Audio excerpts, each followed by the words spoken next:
Did you ever wonder if finding love in the 14th century was as complicated as your modern dating apps? What if someone promised you the perfect match, but all they delivered was a hefty bill and a whole lot of heartbreak? Was your medieval matchmaker really looking out for your best interests? Or were they just pocketing your silver and laughing all the way to the mark? Number 8, the matchmaker presented a remarkably small pool of prospects, all surprisingly similar. Elara had saved every last coin from her embroidery work, tiny stitches of silk and gold thread that strained her eyes in the dim light of her cottage. Her dreams were simple: a good, honest husband, a small farm, and perhaps a child or two. She wasn't seeking a duke or a lord, just a steady hand to share the burdens and joys of life. She had heard tales of Master Theron, the famed matchmaker of Barchester, a man said to possess an unmatched network of eligible bachelors and maidens across the Shire and beyond. His reputation, whispered in hushed tones over market stalls and at the local tavern, spoke of successful unions, prosperous families, and true affection. People called him a wizard of hearts, a weaver of destinies. With a trembling hand, Elara knocked on the heavy oak door of Master Theron's dwelling, a house far grander than any she had ever dared to approach. The scent of dried herbs and old parchment clung to the air inside, a smell she associated with wisdom and ancient knowledge. Master Theron himself was a portly man, with shrewd, gleaming eyes and a smile that seemed to promise the world. He listened patiently to Elara's modest desires, nodding gravely, stroking his well-groomed beard. He spoke of the vast numbers of individuals he knew, of noble families in distant counties and wealthy merchants in bustling cities, all seeking suitable partners. He reassured her that her quiet grace and skill with the needle would surely attract many worthy suitors. He then quoted a fee, a sum that made Elara's stomach clench, but he insisted it was a mere fraction of the true value of his services, a small investment for a lifetime of happiness. She paid him, handing over a small leather pouch, heavy with her hard-earned silver. Days turned into weeks, and weeks into a month. Elara waited, her hopes soaring with every knock at her door, only to be deflated when it was just a neighbor borrowing flour. Finally, a messenger arrived, a young boy with dirty knees, carrying a crumpled note summoning her to Master Theron's office. Her heart thumped with excitement. This was it. When she arrived, Master Theron ushered her to a seat opposite his large wooden desk, which was cluttered with scrolls and inkpots. He cleared his throat dramatically and began to speak of the great effort he had made on her behalf, the numerous letters sent, the long journeys undertaken, the delicate negotiations conducted. He painted a picture of himself as a tireless advocate for her future. Then, with a flourish, he produced 3 neatly rolled parchments. "These, my dear Elara," he declared, "are the fruits of my labor, the most promising prospects for a woman of your particular charms." Elara eagerly unrolled the first parchment. It described a man named Bertram, a farmer from a village a day's journey east. He was described as sturdy of build and diligent in his work, owning a modest plot of land. Elara felt a flicker of disappointment. Bertram sounded well, modest. She had hoped for someone with a bit more ambition, perhaps a slightly larger farm. But she held her tongue, remembering Master Theron's earlier grand pronouncements. The second parchment introduced Alaric, a tanner from a town to the north. His description was remarkably similar to Bertram's: sturdy, diligent, possessing a small but reputable business. Elara's brow furrowed slightly. A tanner's life was hard, often stinking of hides and chemicals, not quite what she had envisioned. Third parchment detailed Thomas, a stonemason from a nearby village, sturdy, diligent, owns his own tools. Elara looked up at Master Theron, her initial excitement having completely drained away. "Master Theron," she said, her voice barely a whisper, They all seem so similar and so humble. Master Theron's smile didn't falter, but his eyes narrowed imperceptibly. Many noble families, you see, have very specific requirements, and your modest dowry, while respectable, did not quite meet the expectations of the wealthiest lords I contacted. Elara felt a flush creep up her neck. Her dowry was indeed modest, but Master Theron had spoken of his ability to transcend such worldly concerns of finding a match based on true compatibility. She had imagined a wider array of choices, perhaps a merchant's apprentice or a miller, someone who dealt less directly with the soil or animal hides. She had held dreams of a bustling village life, not just a quiet, isolated farm or a tannery emitting pungent odors. She looked again at the parchments. Bertram, Alaric, Thomas, 3 men, all described with almost identical phrases, all of seemingly similar social standing, just above a common laborer, but certainly not prosperous yeoman or successful tradesman with burgeoning enterprises. It struck Elara that Master Theron, who had boasted of his vast network reaching into the farthest corners of the realm, had only managed to produce 3 men from relatively nearby villages, all within a day's journey of Barchester. It was as if he had simply asked around the immediate vicinity for any available unattached male and then presented them as carefully selected diamonds from a colossal mine. The sheer number of prospects he had initially spoken of, the grand scope of his reach, seemed to have shrunk to a mere handful. Furthermore, Elara noticed a subtle thread weaving through the descriptions. Bertram. The farmer was said to have a small but enduring lineage of honest toil. Alaric the tanner possessed a reputation for simple, unadorned honesty. Thomas the stonemason was lauded for his plain, unvarnished integrity. Each description, while praising their character, also seemed to emphasize their lack of exceptional wealth or social standing. It was as if the matchmaker was subtly preparing her for the inevitable. The modest nature of her options was being framed as a virtue, a sign of her good sense for choosing practicality. Yet, she recalled Master Theron's initial promises, the glint in his eye as he spoke of endless possibilities and connections that spanned kingdoms. This small, humble collection of potential partners felt like a cruel joke after such grand pronouncements. She had paid a significant sum, enough to support her for many months, for what amounted to 3 almost identical choices from her immediate geographical area. It felt as though Master Theron had simply dipped his hand into the closest pond and pulled out 3 fish, rather than casting a wide net across the mighty ocean he had claimed to command. The lack of variety, the constrained geography of the prospects, and the strikingly similar personal attributes all suggested a severe limitation in the matchmaker's actual reach, a stark contrast to his initial impressive claims. Her specific desires, which she had so carefully articulated, about finding someone perhaps with an interest in books, or a skill in trade that might lead to prosperity beyond mere subsistence, seemed to have been entirely ignored. She looked at the 3 names again, a profound sense of disillusionment settling over her. Number 7. The matchmaker exerted intense pressure for a swift decision and demanded substantial upfront fees. Lord Alaric, though a man of considerable lands and a proud lineage tracing back to the Norman conquest, found himself in a predicament. His aging father, Duke Reginald, lay on his deathbed, consumed by a fever that had taken hold of his once robust frame. The Duke's last, most urgent wish was to see his heir, Alaric, wed. A legitimate heir was paramount to secure the succession, to prevent any ambitious cousins from staking a claim to the ducal estates. Alaric, in his desperation, felt the crushing weight of responsibility. Time was of the essence.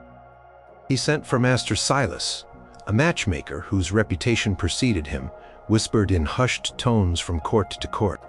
Silas was known for his efficiency, his ability to orchestrate unions between the highest echelons of society with speed and discretion. He was not a man for the common folk. His clientele consisted of lords, barons, and even minor royalty. Alaric, in his desperation, was willing to pay almost any price to fulfill his dying father's wish. Silas arrived at the ducal castle within the week, a man of slender build, but with an aura of immense self-importance. His clothes were of the finest wool and silk, and his fingers adorned with several heavy rings moved with practiced ease as he unrolled the parchment. He listened to Alaric's plight with a sympathetic yet businesslike expression. He spoke of the urgent need for a suitable bride, of noble birth, good health, and proven fertility, a woman who could provide a strong lineage for the ducal line. He explained that such a match would require extensive travel, delicate negotiations with powerful families, and the utmost secrecy. There was no room for hesitation, no time for lengthy contemplation. The finest roses, my lord, are plucked quickly, lest they wither or be claimed by another. Then came the fees. Silas laid out a scale of payment that made even Alaric, accustomed to wealth, raise an eyebrow. There was a substantial initial retainer for the commencement of my unparalleled services, followed by a series of staged payments upon the identification of suitable candidates, the drawing up of preliminary agreements, and finally a significant percentage of the bride's dowry or a fixed sum upon the successful completion of the marriage ceremony. The initial retainer alone was a sum that could support a small village for a year. My network, vast as it is, moves with the swiftness of the wind to secure my undivided attention. To guarantee the rapid deployment of my resources, I require the immediate deposit of this initial sum.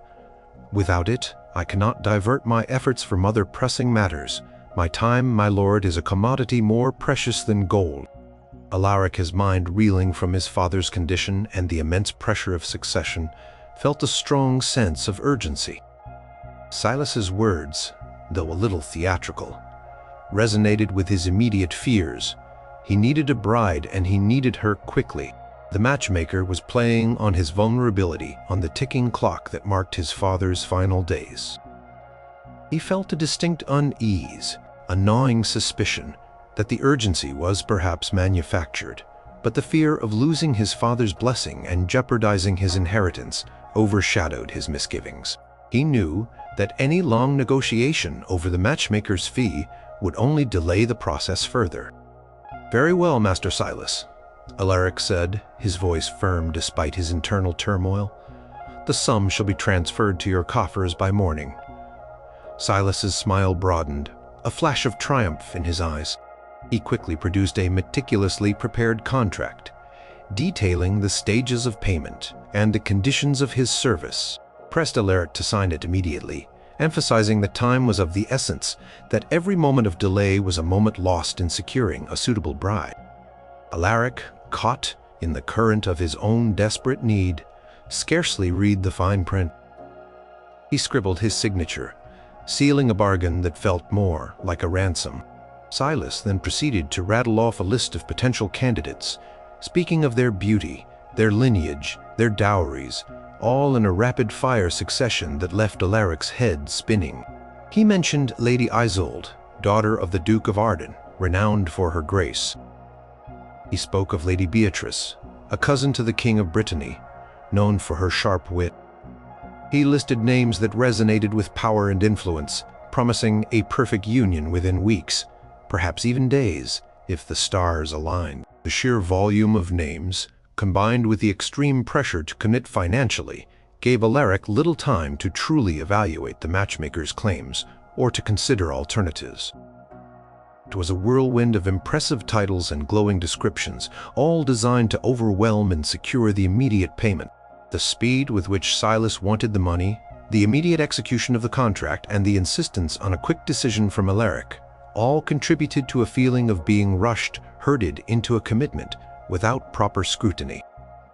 Alaric felt as though he had no choice but to agree, for the price of delay, according to Silas, was far greater than the exorbitant fee. He could not afford to risk his father's final wish, nor the stability of his ducal house.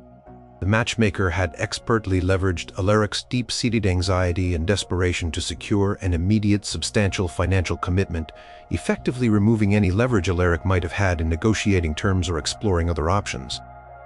This swift and uncompromising demand for payment, coupled with the relentless pressure to sign without deliberation, was a pattern that would later become disturbingly familiar to others who sought Master Silas's expedited services, as noted in the rather dry but ispitable observations from the records of the Duchy of Aquitaine concerning the legal disputes involving the brokers of alliance. Number 6. The matchmaker painted an extravagantly optimistic picture of a prospect's wealth or status that did not align with reality. Agnes, a baker's daughter from a bustling market town, was not without her charms. She had a kind heart, a quick wit, and a dowry of 30 silver marks, saved coin by coin from years of her father's successful bakery business. She dreamt of marrying a prosperous merchant or a skilled craftsman, someone who could offer a life of comfort and perhaps even a little luxury beyond the daily grind of kneading dough. She approached Mistress Maeve, a matchmaker known for her sharp tongue and even sharper eye, for a good match. Maeve operated from a small, cluttered house filled with scrolls and a strong scent of rosewater. She had a reputation for finding unexpected gems, marrying off plain girls to wealthy men and connecting impoverished lords with rich heiresses. Mistress Maeve listened to Agnes's modest aspirations, nodding thoughtfully. "Ah, Agnes," she purred, her eyes gleaming, "your dowry, while not immense, is respectable. But your true asset, my dear, is your amiable disposition and your healthy countenance. These are treasures that no amount of gold can buy." Agnes felt a surge of hope. Days later, Mistress Maeve sent for Agnes, her face alight with what appeared to be genuine excitement. "I have found him, Agnes, the perfect match. A man of substance, a man who will elevate your station beyond your wildest dreams." She spoke of Master Edmund, a spice merchant from a distant city. He possesses warehouses overflowing with exotic spices from the east, silks from Cathay, rubies from far-off lands. His ships traverse the seas, bringing back treasures beyond imagining. He seeks a simple, honest wife, weary of the flighty ladies of the court. He desires a woman who values hearth with a gentle but firm hand. Maeve described Edmund's manor house as sprawling, with 100 servants, stables full of fine horses, and gardens that rivaled a king's. She spoke of his charitable works, his piety, his booming business, and his desire for a large family. She made him sound like a paragon of virtue and an epitome of wealth. Agnes's imagination ran wild. Spices, silks, rubies, 100 servants, this was far beyond her humble dreams. She pictured herself overseeing grand banquets, wearing fine gowns, and living a life of leisure and respect. The thought of escaping the incessant smell of flour and the early morning baking schedule filled her with elation. It is merely a token, a sign of your goodwill, to ensure he waits for you. Agnes, dazzled by the prospect of such a magnificent future, readily handed over more of her carefully saved silver. A few weeks later, after much anticipation and the sending of several more urgent letters for Master Edmund, Agnes finally set out for his city, accompanied by a small retinue arranged by Mistress Maeve. The journey was long and tiring. As they approached the city, Agnes peered eagerly from the carriage window, searching for the grand manor house Maeve had so vividly described. She looked for the sprawling estate, the gleaming stables, the manicured gardens. What she found, however, was a cramped 2-story house nestled uncomfortably between a noisy cooperage and a bustling fish market. The air was thick with the smell of brine and stale fish. There was no grand entrance, no 100 servants, only a stern-faced woman who seemed to be a single, overworked housekeeper. The garden was a small, dusty patch with a few struggling herbs. Master Edmund himself was a man of modest appearance, dressed in clothes that, while clean, were certainly not the fine fabrics Maeve had alluded to. He was polite enough, but his eyes lacked the spark of a man who commanded vast wealth. When Agnes tentatively inquired about his warehouses overflowing with exotic spices, Edmund chuckled a dry, humorless sound. "My dear," he said, "I have a small stall at the market where I sell a few sacks of pepper and cumin, and sometimes, if I am fortunate, a bolt of rough linen. Ships. I have never seen a ship outside the harbor, save for the fishing vessels." Agnes's heart sank, a heavy stone in her chest. Rubies, Cathay silks, the images Miss Maeve had painted crumbled into dust. Edmund was a merchant, yes, but a petty one, a peddler of common goods, not a magnate of international trade. His vast household consisted of himself and the single, weary housekeeper. His many servants were apparently figments of Maeve's enthusiastic storytelling. His charitable works amounted to an occasional small donation to the local church. The discrepancies were staggering. Maeve had not just exaggerated, she had conjured a completely different reality. The difference between a small spice stall and warehouses overflowing with Eastern treasures was vast, an entirely different social and economic sphere. The promised elevated station was a fantasy. Agnes felt a profound sense of betrayal. She had paid good silver, not just for a match, but for the dream that Maeve had spun, a dream that had turned out to be an elaborate illusion. The matchmaker had intentionally inflated Edmund's financial standing and social prestige to make the match seem more appealing, to justify her fees, and to secure Agnes's quick commitment. The truth, when revealed, was a bitter pill. Agnes's father, upon hearing of the true state of Edmund's affairs, was furious. He had trusted Maeve's word implicitly, swayed by her confidence and the grand descriptions.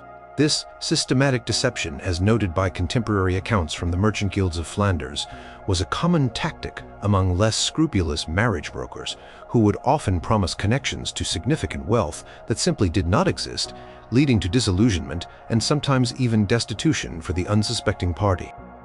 Agnes felt not only cheated out of her silver, but also cheated out of her time and her hopes for a better life. Number 5.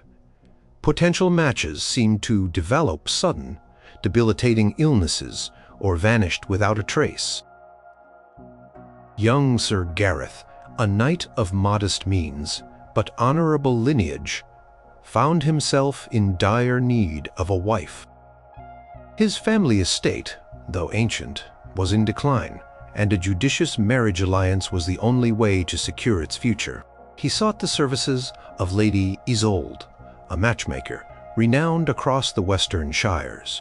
She was elegant, with an air of knowing secrets, and spoke of her connections to families of immense wealth and influence. Lady Isolde, after a thorough consultation and a hefty initial payment, promised Gareth a bride of exceptional pedigree and considerable dowry. "I have just the one, Sir Gareth," she had purred. "Lady Seraphina of the House of Blackwood. Her family holds vast lands, numerous castles, and a dowry that would make even a king envious. She is also said to be a vision of beauty, with hair like spun gold and eyes like forest pools." Gareth's heart fluttered. This was precisely the kind of match that could save his ancestral home. Weeks passed. Gareth waited anxiously. Then a messenger arrived from Lady Isolde, bearing a somber scroll. "It grieves me deeply to inform you, Sir Gareth," the scroll read, "that the noble Lady Seraphina has been afflicted by a sudden, severe illness. A wasting sickness, it is said, that has confined her to her chambers and rendered her unfit for marriage. At this time, a truly tragic turn of events." Gareth was disappointed, but under events. Gareth was disappointed, but under fime. Lady Isolde immediately offered a replacement, a Lady Eleanor, from the southern marches, equally beautiful perhaps, with a slightly smaller, though still substantial dowry. Another significant payment was required to expedite the new negotiations, as Lady Isolde put it, claiming that her time and efforts had been wasted on the previous, now invalid, arrangement. Gareth, eager to proceed, paid. Weeks later, another scroll arrived. Lady Eleanor, it stated, had been struck by a mysterious fever. Leaving her bedridden and unable to consider matrimony this time, Gareth felt a prickle of unease. Two potential brides, both struck down by sudden, debilitating illnesses, just as negotiations were reaching their peak. It seemed rather convenient. Lady Isolde was quick to offer a third prospect, a Lady Rosalind, a woman of unparalleled grace and considerable fortune, though she resides in a distant realm. Again, a payment was demanded, even larger this time, for the increased travel and complex diplomatic overtures required. Gareth, though now suspicious, felt he had invested too much to turn back. His father was growing impatient. The debts on the estate mounting, he paid. Then the next message arrived, not of illness, but of disappearance. Lady Rosalind, the scroll reported, had simply vanished without a trace. Rumors suggested she had eloped with a stable boy, or perhaps been abducted by brigands, or even joined a monastic order. The vagueness was unsettling. Lady Isolde expressed her profound regret, claiming that such unforeseen circumstances were beyond her control. She then, with an almost imperceptible sigh, suggested that perhaps Sir Gareth's luck was not aligning with the most sought-after ladies. She proposed a match with a significantly less wealthy, though still noble woman from a neighboring barony, a woman less prone to the fickle hand of fate and of a more robust constitution. And naturally, another, albeit smaller, fee was requested for the finalization of a guaranteed match. Gareth felt a growing sense of dread. Each promising match had evaporated like morning mist. Always after he had paid a substantial sum to Lady Isolde, he started to make discreet inquiries. He sent his loyal squire to the house of Blackwood. The squire returned with news. Lady Seraphina was indeed alive and well, enjoying a spirited hunt in the forest. She had never been sick a day in her life. She was, in fact, engaged to a young nobleman from a neighboring county, an engagement that had been arranged months ago, long before Lady Isolde had ever mentioned her name to Gareth. Similarly, inquiries about Lady Eleanor revealed no trace of a mysterious fever. She was healthy and active, training her falcons. And as for Lady Rosalind, the rumors of her elopement or abduction were entirely fabricated. She was, according to her household staff, a devoted daughter who had never expressed any desire to leave her family, and was indeed quietly negotiating a marriage with a respectable knight from the Eastern Territories, a negotiation that had begun even before Lady Isolde claimed to have contacted her family. It became clear to Gareth that none of these women had ever been legitimate prospects for him. They were merely phantoms, names dangled before him, to extract successive payments. Lady Isolde had used the convenient excuse of illness or disappearance to justify the termination of a supposed negotiation and to demand more money for a new search. She never actually intended to match him with these high-status women. The stories of their sudden ailments or vanishing acts were elaborate fictions, designed to string him along to extract one fee after another, and then finally to present him with a far less desirable option, after he had already paid a small fortune. This pattern of introducing highly desirable, almost too good to be true prospects, only for them to mysteriously become unavailable, was a clever ruse, played on the client's hopes and desperation, keeping them continually invested and forcing them to commit further funds. Each new tragedy was a pretext for another payment, a way to bleed the client dry before finally presenting a much inferior, but ultimately real option that the matchmaker could actually deliver, having profited handsomely from the false promises. These tactics were well documented in the judicial records of certain ecclesiastical courts, which often had jurisdiction over marriage contracts, detailing numerous cases where clients sued matchmakers for breach of promise due to these fabricated, impediments, as observed in the comprehensive collection of legal precedents from the period. Sir Gareth felt not just cheated, but profoundly humiliated, his desperation having been expertly exploited. Number 4. The matchmaker repeatedly asked for additional, unspecified fees or gifts beyond the agreed-upon price. Lady Isolde, a widow of modest means but proud lineage, desperately sought a second husband to secure her estate and provide for her young daughter. She enlisted the services of Master Gregory, a matchmaker known for his charm and persuasive rhetoric. Promised her a respectable gentleman, perhaps a knight or a wealthy landowner, who would value her wisdom and gentility. Master Gregory, a man with an impressively ornate tunic and an air of cultured refinement, quoted an initial fee that was steep but seemed justifiable for the quality of match he promised. Lady Isolde pated her hopes soaring. A week later, a messenger arrived with a note from Master Gregory. "My esteemed lady," it read, "I have identified a most promising suitor, Lord Reginald, a man of impeccable standing and considerable wealth. However, to truly impress his reticent steward, a small token of appreciation, a gift of aged wine per our initial overtures. Consider it a necessary lubricant for the wheels of destiny." Lady Isolde, wanting to make a good impression, sent a cask of her finest vintage. A few days later, another message. "Lord Reginald's family, you see, is particularly fastidious about appearances. To arrange a truly private meeting, one that bypasses the usual cumbersome formalities of the court, a modest payment to the castle's gatekeeper, and perhaps a new set of traveling clothes for my assistant who must accompany me on this delicate mission, would be most beneficial. It is for the sake of discretion, my lady, and to ensure your privacy." Lady Isolde, eager for the meeting to occur, reluctantly parted with more silver for the gatekeeper and fine cloth for the assistant. She saw it as an investment. The incidental requests began to flow, seemingly endless.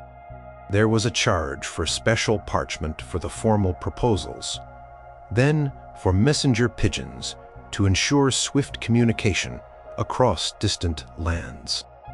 Another time, Master Gregory claimed he needed funds for a small donation to the monastery where Lord Reginald's mother takes her solace, ostensibly to gain favor with the influential matriarch. Each request, presented with an air of urgency and absolute necessity, chipped away at Lady Isolde's meager savings. He would explain that these were unforeseen expenses, minor outlays that would guarantee the success of the match or prevent a crucial delay. He spoke of bribes for suspicious servants, gifts for influential cousins, donations to the local church where a key relative worshipped, and fees for obscure genealogists to verify lineage, each one framed as a vital step that could not be overlooked. He would sometimes visit her in person, speaking with a solemn face about a delicate situation that required an immediate infusion of funds to prevent the potential suitor from looking elsewhere. He would always make it sound like a small sum, a mere pittance in the grand scheme of things. But these pittance sums, accumulated over weeks, began to amount to a considerable fortune. He would say things like, "The steward is proving particularly stubborn, Lady Isolde. A pouch of gold, discreetly delivered, will loosen his tongue and open the doors." Or, "The family matriarch has taken ill, and a sum for her physician's services delivered in your name would surely impress her and secure her blessing." Lady Isolde, caught in the web of hope and expectation, and unwilling to jeopardize the seemingly imminent match, found herself continually acquiescing. She feared that refusing any request would mean the collapse of the entire arrangement, and her initial investment would be lost. She had already invested so much, both financially and emotionally. She was constantly reminded by Master Gregory that these small outlays were preventing much larger problems, that they were ensuring the path remained clear for the grand union. He never provided receipts or detailed explanations for these expenditures, simply stating they were necessary for the successful navigation of these intricate affairs. The original, agreed-upon fee had been a fixed sum for a specific service. But Master Gregory had expanded his definition of service to include an endless string of extra payments disguised as necessities, all to line his own pockets. Total sum she had paid in these incidentals soon far exceeded the original fee. Yet she was no closer to a wedding. Each time she thought the final payment had been made, another urgent request would arrive. This tactic of bleeding the client dry through a series of small, ostensibly necessary payments was a common complaint against unscrupulous brokers, as evidenced in the legal petitions filed by defrauded individuals seeking recompense from marriage brokers, recorded in various municipal court records across Europe during the 13th and 14th centuries. These records frequently describe how clients were systematically stripped of their assets through a continuous stream of fabricated expenses. Lady Isolde eventually realized that the incidental fees were the main game, not just supplemental charges. The matchmaker was not simply finding her a husband, he was milking her dry under the guise of an ongoing, increasingly complex negotiation. Her hopes were slowly being drained, replaced by a bitter cynicism. Number 3. The matchmaker discouraged or actively prevented discussions about dowry, dower, or inheritance agreements. Sir Cale, a knight of the King's Guard, was a man of honor, but little land. He sought a wife who could bring a substantial dowry to bolster his position and secure his future. He entrusted his quest to Dame Eleanor, a respected matchmaker known for her ability to negotiate complex marital alliances. Her reputation for fairness and discretion was widely praised. Dame Eleanor accepted Cale's commission, along with a significant fee. She quickly identified Lady Rowena, daughter of a powerful baron, as a suitable match. She spoke glowingly of Rowena's beauty, her virtues, and the immense wealth of her family. Her dowry, Dame Eleanor declared, will be more than sufficient to establish your family for generations. Do not trouble yourself with the specifics. The Baron is a man of his word, and his generosity is well known. Cale, eager to see his financial woes alleviated, was somewhat placated, though he was accustomed to precise negotiations. He asked Dame Eleanor about the specifics of the dowry, the exact lands or sums of gold that would be transferred. He also inquired about the dower, the portion of a husband's property settled on his wife for her support in widowhood, a crucial protection for any woman. He even mentioned the possibility of a prenuptial agreement, a formal document outlining property rights and inheritance, which was becoming more common among the landed gentry to protect family assets. Dame Eleanor, however, would skillfully deflect these questions. These details are best left to the lawyers, and only once the affections are firmly established. Let us not spoil the delicate bloom of romance with the dusty air of legal wrangling. When Cale pressed the issue, expressing his need for clear financial assurances given his own limited means, Dame Eleanor's demeanor would shift, becoming slightly stern. "I assure you the dowry will be substantial. You will be very well provided for." She would emphasize that bringing up such mundane matters too early might cause the Baron to withdraw his offer entirely, a risk Cale could not afford to take.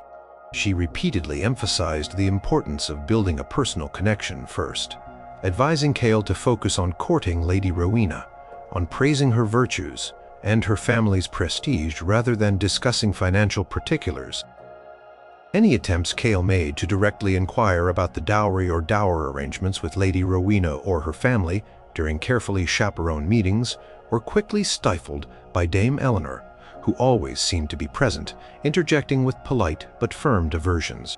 She would steer the conversation to more romantic topics, or to the general splendor of the Baron's estates, but never to the hard numbers or specific land grants. As the wedding day approached, Cale grew increasingly anxious.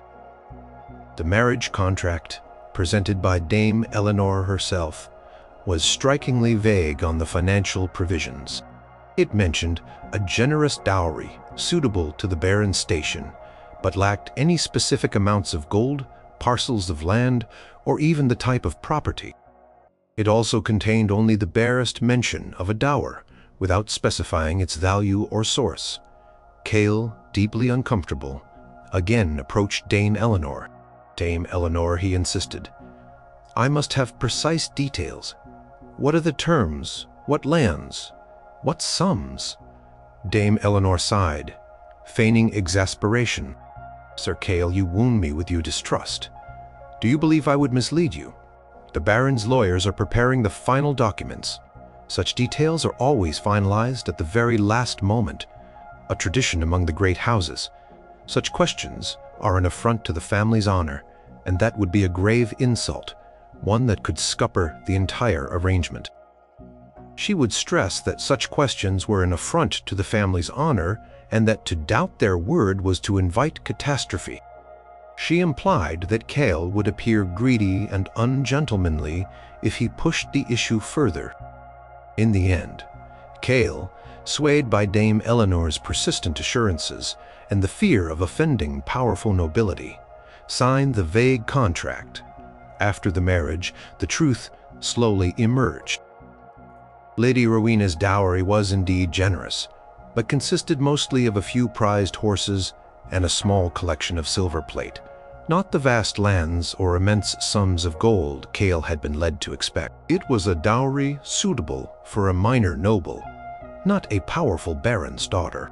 Furthermore, the dower provisions were almost non-existent, leaving Rowena vulnerable should Cale predecease her.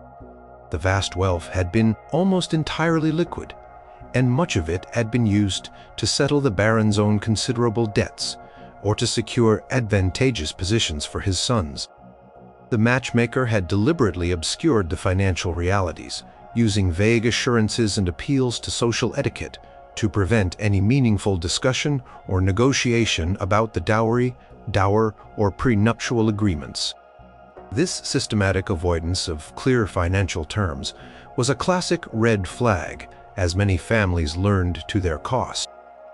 Legal scholars of the era, such as Bartolomeo di Sassoferrato in his commentaries on civil law, noted the increasing prevalence of such ambiguous contractual clauses in marriage agreements, often leading to significant financial disadvantage for one party. Dame Eleanor's primary aim had not been to secure Cale's financial future, but to ensure the match went through quickly and without scrutiny, thereby securing her own substantial fee. Cale felt his honor, not just his finances, had been compromised by his reliance on her misleading promises and her active suppression of critical financial discussions. Number 2. The matchmaker also offered a host of other essential services, such as dowry, loans, or wedding planning. Lady Beatrix, a young woman of noble but impoverished lineage, found herself in a desperate situation. Her family's estate was crumbling, and a suitable marriage with a wealthy lord was their only hope for survival. She sought the services of Master Armand, a matchmaker known for his wide network and, more importantly, his ability to make things happen. Master Armand, a slick-haired man with an overly confident smile, quickly identified a potential suitor. Lord Roderick, a powerful but notoriously demanding baron. The only problem, Armand explained, was Beatrix's dowry. It was far too small to impress a man of Roderick's stature. Terms are most generous and payable only after the marriage is secured. Beatrix, desperate, agreed. The loan, though presented as a temporary measure, came with terms that were vaguely worded and seemed to grow in complexity with each passing day. Armand assured her that it was a standard practice among the nobility to ensure a favorable impression. Once the dowry loan was arranged and a significant arrangement fee paid to Armand, he then shifted his focus. It will be a wedding spoken of for generations, and of course, I have my trusted suppliers ensuring you receive the best quality at preferential rates. Beatrix, overwhelmed by the prospect of organizing a grand wedding and seeing the urgency in Armand's eyes, agreed to his wedding planning services. What followed was a dizzying array of bills and demands for payment. The preferential rates seemed to be far higher than what she could have found herself. Armand insisted on using his own network of tailors, jewelers, caterers, and entertainers, all of whom seemed to charge exorbitant prices for their goods and services. He would send her receipts for items that she barely recognized or had never even seen, claiming they were essential for the grandeur of the ceremony. He pressed her to upgrade every detail, from the size of the wedding procession to the number of courses at the feast, each upgrade incurring a higher cost. "My lady," he would say, "you cannot appear less than perfectly magnificent before Lord Roderick's family. It would be a grave insult. These small investments now will pay dividends in your future security." Beatrix found herself signing agreements for lavish expenditures she could barely afford, all on the advice and insistence of Armand, who promised that Lord Roderick would be deeply impressed by the display. Then came the post-wedding administrative services. "My lady," Armand explained after the ceremony, "now that you are married, there are complex legal documents regarding your property transfer, and of course the repayment of that dowry loan. I have an excellent network of scribes and lawyers who can handle these matters for you, ensuring everything is properly recorded. It is a vital step to securing your future." Beatrix, exhausted and still reeling from the wedding expenses, found herself agreeing to yet another of Armand's essential services. It became clear that Armand was not just a matchmaker. He was a one-man enterprise creating a dependency on his various ancillary services. He had identified Beatrix's financial vulnerability and exploited it at every turn. The dowry loan provided him with an upfront fee and the means to control her financial situation. The wedding planning services allowed him to funnel her money to his preferred and likely complicity, vendors taking a cut of every transaction. The post-wedding services ensured he continued to extract fees long after the marriage was finalized. His business model seemed to rely on creating an endless chain of interconnected transactions, all designed to extract maximum profit from his clients. He offered solutions to problems he himself had either created or exacerbated. The convenience of a one-stop shop was a deceptive lure, masking a systematic process of financial exploitation. He preyed on the desperate need of individuals like Beatrix, who, lacking resources and expertise, were easily persuaded to rely on his seemingly comprehensive solutions. This practice of bundling services, where matchmakers also acted as moneylenders, event planners, and even legal advisors, was frequently highlighted in medieval court cases concerning debt and usury, where the matchmaker's true income often derived not from the marriage itself, but from the cascade of associated, overprized not from the marriage itself, but from the cascade of associated, overpriced, certimized, where such multifaceted facet. Beatrix was married? Yes. But she was also deeply indebted, and her independence had been severely compromised by a man who had presented himself as her benevolent benefactor. Number 1. The perfect match turned out to be a close relative or business associate of the matchmaker. Young Thomas, a skilled carpenter with a modest but steady income, yearned for a wife. He was a quiet, honest man, and, finding a suitable partner on his own, proved difficult in the bustling city. He sought the assistance of Master Oswald, a renowned matchmaker, whose office bustled with hopeful clients. Oswald, a jovial man with a booming laugh and a friendly demeanor, promised Thomas a wife of good character, a woman who would appreciate his diligence and simple virtues. Thomas paid Oswald his fee, a substantial sum that represented many months of hard labor. Weeks passed, and then Oswald summoned Thomas, his face wreathed in smiles. "Thomas, my boy, I have found her, the perfect woman for you. A jewel of a maiden, virtuous, skilled in the domestic arts, and from a respectable family." He spoke of Eleanor, a young woman living just a few villages away. "She is the niece of a dear friend of mine, a truly delightful lass. Her family, though not wealthy, is honorable and industrious. A perfect match for a man like you, Thomas, who values substance over superficial glamour. He had expressed a desire for a kind and hard-working woman, and Eleanor sounded ideal. Oswald arranged a meeting full of warm introductions and effusive praises for both Thomas and Eleanor. Eleanor was indeed lovely, with a quiet grace and a gentle smile. She seemed shy but kind. Their conversations, carefully chaperoned by Oswald and his dear friend, were pleasant enough. Thomas felt a genuine connection forming. The wedding was arranged with surprising speed. Oswald himself oversaw many of the preparations, insisting on handling the negotiations with Eleanor's family, citing his close relationship with them. He also seemed to handle the dowry, a modest sum that Eleanor's family was said to be providing, though Thomas never saw the funds directly. Everything seemed perfectly orchestrated, almost too smooth. After the marriage, Thomas settled into married life with Eleanor. She was indeed kind and hard-working. However, as time went on, Thomas began to notice a few peculiarities. Eleanor would frequently disappear for long stretches, often claiming to be visiting her aunt, who Thomas had never met. When she returned, she often carried small bags of silver, which she would quickly squirrel away. She also seemed unusually knowledgeable about Master Oswald's business dealings, sometimes mentioning clients or transactions that Thomas knew nothing about. One day, Thomas was at the market, selling some carved wooden furniture, when he overheard a conversation. A woman was loudly complaining about Master Oswald, claiming he had defrauded her husband. Another woman, overhearing, shook her head.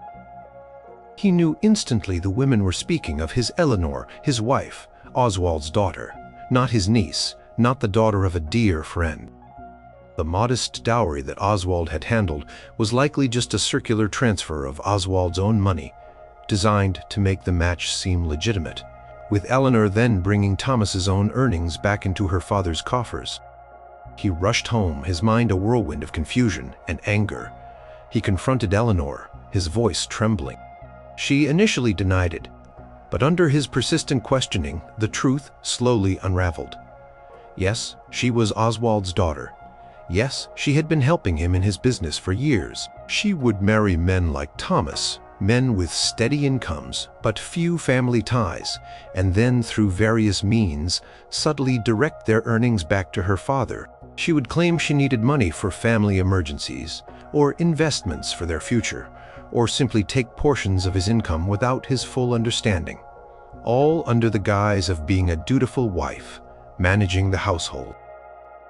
The good character and domestic skills were real, but they were carefully rooted to serve Oswald's larger financial scheme. The perfect match was a carefully constructed deception designed to integrate Thomas and his steady income directly into Master Oswald's extended network of financial exploitation. The matchmaker hadn't just found him a wife. He had effectively acquired an additional source of income for his family through a fraudulent marriage. This deeply personal betrayal was perhaps the most insidious form of ripping off.